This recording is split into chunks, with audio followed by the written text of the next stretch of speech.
يارا في امستردام.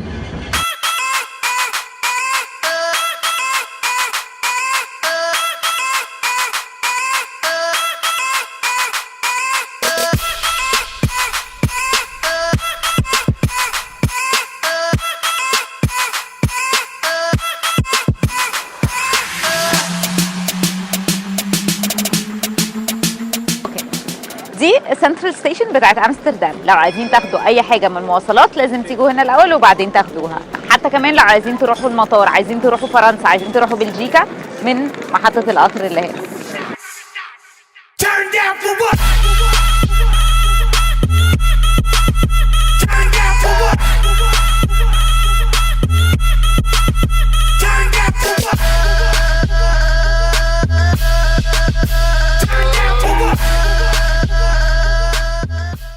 قدام سكوير هو اشهر ميدان في امستردام. هو ميدان فيه حاجات كتيره جدا، وده من اهم الحاجات اللي لازم اي حد بيزور امستردام يعدي عليها، لان هم بيسموه قلب امستردام يعني الميدان ده.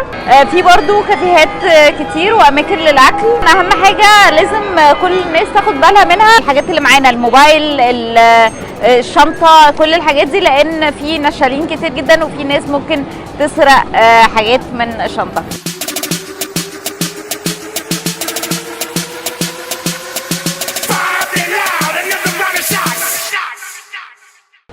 دي بوندو بارك.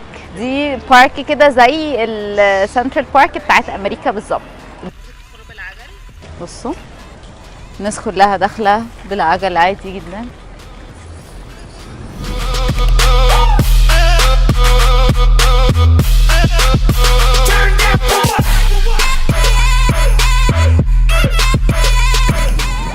ده الميوزيوم سكوير. الميوزيوم سكوير فيه اكبر متحفين فيه هو الرايكس ميوزيوم، ده اللي انا هدخله دلوقتي، وفي كمان اللي هناك ده اللي هو فان جوخ ميوزيوم. فان جوخ ميوزيوم. ودلوقتي احنا هندخل الرايكس ميوزيوم.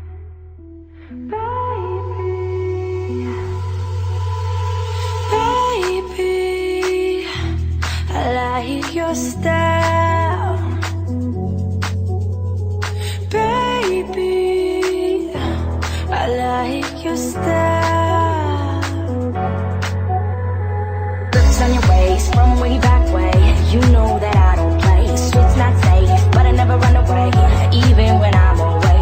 OT, OT, it's never much love when we go OT. I pray to make it back in one piece.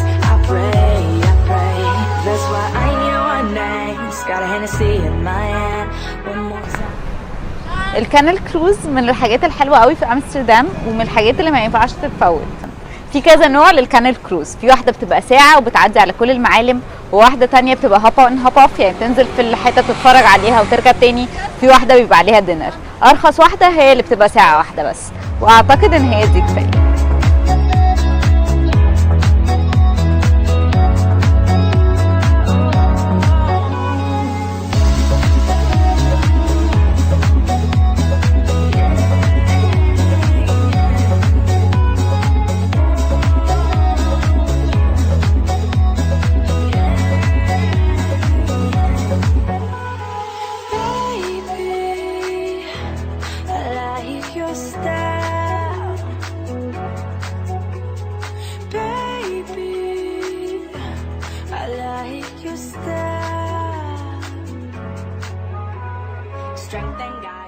ده السكيني بريدج، وده بيوصل لايست امستردام او شرق امستردام.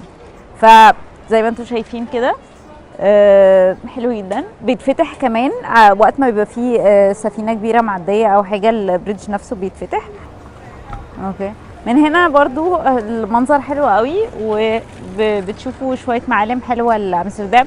الحته اللي هي الايست دي او هنا دي مسمينها الاولد سيتي، يعني هي الحته القديمه بتاعت امستردام.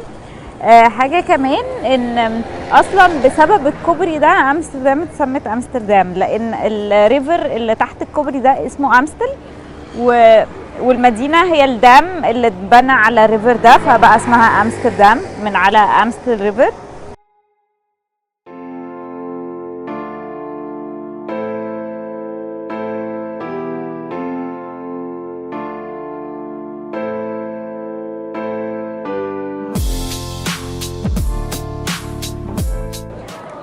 حاجه مهمه قوي كنت عايزه اقول لكم عليها، ان انتوا لما تلاقوا مكان مكتوب عليه كوفي شوب مش كافيه، يعني مكتوب كوفي شوب، فده معناه ان المكان ده بتاع مخدرات، يعني فيه حشيش. فما تفتكروش ان هو كافيه مثلا او حاجه عاديه، فده بيبقى اسمه كوفي شوب زي ما احنا شايفين كده هنا. فده بيقدم مخدرات للناس. فده الفرق بين الكوفي شوب والكافيه، عشان بس ايه الناس ايه تاخد بالها كده معايا.